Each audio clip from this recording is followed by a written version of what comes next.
आप लोगों के ना बड़े सारे मैसेजेस हैं रिलेटेड टू रेट्रोग्रेड सैटर्न कि why I am not making any reel on retrograde Saturn. उस पे रील बनाना या कोई वीडियो बनाना ना पॉसिबल नहीं लगता मुझे को, क्योंकि 12 राशियां हैं, 12 हाउसेज हैं। अगर मैं एक लगन को लूं तो वो उस लगन में 12 घर में शनि कहीं पे भी हो सकता है जन्म का। रेट्रोग्रेड भी हो सकता है, डायरेक्ट भी हो सकता है, तो ये एक अपने आप में अलग कॉम्बिनेशन हो गया। अब 12 राशियां हैं, 12 घर, 12 भाव में शनि, 12 लगन, 144 कॉम्बिनेशन बनते हैं। अब उसमें भी अगर मैं ये बोलूं कि जन्म का रेट्रोग्रेड है तो क्या इम्पैक्ट होगा, और अगर डायरेक्ट है जन्म के टाइम पे अभी रेट्रोग्रेड है तो क्या इम्पैक्ट होगा, तो वो और एडअप हो जाता है। तो कितनी उसकी रील्स बनेंगी या कितनी लंबी उसकी वीडियो बनेगी, तो कोई सेंसिबल है नहीं वो बनाना।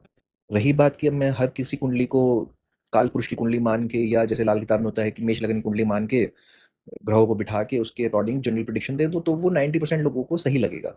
वो इसलिए सही लगेगा, उसके अंदर जनरल बातें ही बोली जाती हैं, वो सबके ऊपर एप्लीकेबल है। वो शनि क्योंकि जहाँ बैठा है वहाँ काल पुरुष की कुंडली के अकॉर्डिंग कुछ 15-20% रिजल्ट तो वहाँ का भी देगा वो। उससे आप रिलेट कर जाओगे। ये वही वाली बात हो जाती है कि हाथ देखा और बोल दिया कि आप मेहनत तो बहुत करते हो, लेकिन आपको उसका मेहनत का फल नहीं मिलता।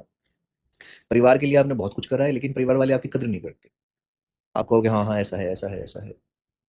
तो ये बहुत ही जनरलाइज प्रिडिक्शंस होंगी। खाली यही देखना है कि मैं ऐसा हूँ, मैं वैसा हूँ, हाँ मेरे साथ ये हो रहा है, तो वो तो हो ही रहा है ना, वो आप चेक कर रहे हो। वो हो रहा है आपके साथ, आप उसको एनालाइज करवा। जो आप जानते हो उसको ही जानने का क्या फायदा है। जो आप नहीं जानते हो उसको जानने का फायदा है थ्रू दी एस्ट्रोलॉजी। कि आपको अगर कुछ चीजें इंपैक्ट कर रही हैं तो वो क्यों इंपैक्ट कर रही हैं और उसका सोल्यूशन क्या है। उसको कैसे आप ओवरकम कर सकते हो। अगर शनि रेट्रोग्रेड है, आपका फर्स्ट हाउस के अंदर है, आपके अंदर कॉन्फिडेंस की कमी है, तो आप उस कॉन्फिडेंस को इंप्रूव करने के लिए क्या कर सकते हो।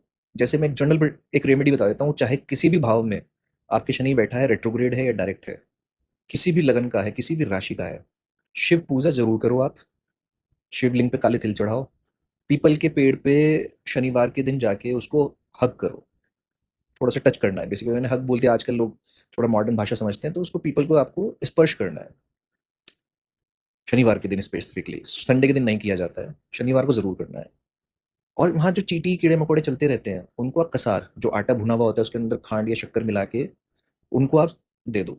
अन्नदान हो गया आपका एक तरीके से, क्योंकि शनि खाने के भी कारक है। जो जीव मैं हमेशा कहता हूँ हमारे अंदर है, वही जीव कीड़े मकोड़े पंछियों के अंदर, चींटियों के अंदर, सबके अंदर वही जीव है, योनि का फर्क है। तो आप उनको, वहाँ हजारों चींटियां हैं, उनको आपने अन्नदान कर दिया, सबसे अच्छा तरीका है अपने कर्मों से मुक्ति का। और शनि इससे काफी खुश भी होते हैं। ये रेमेडी करके देख लो आप। कहीं पे भी आपका शनि बैठा हो, किसी भी भाव में बैठा हो, डायरेक्ट हो, रेट्रोग्रेड हो, आपको अच्छे रिजल्ट आने शुरू हो जाएंगे। करके देखो आप, फिर मुझे बताना।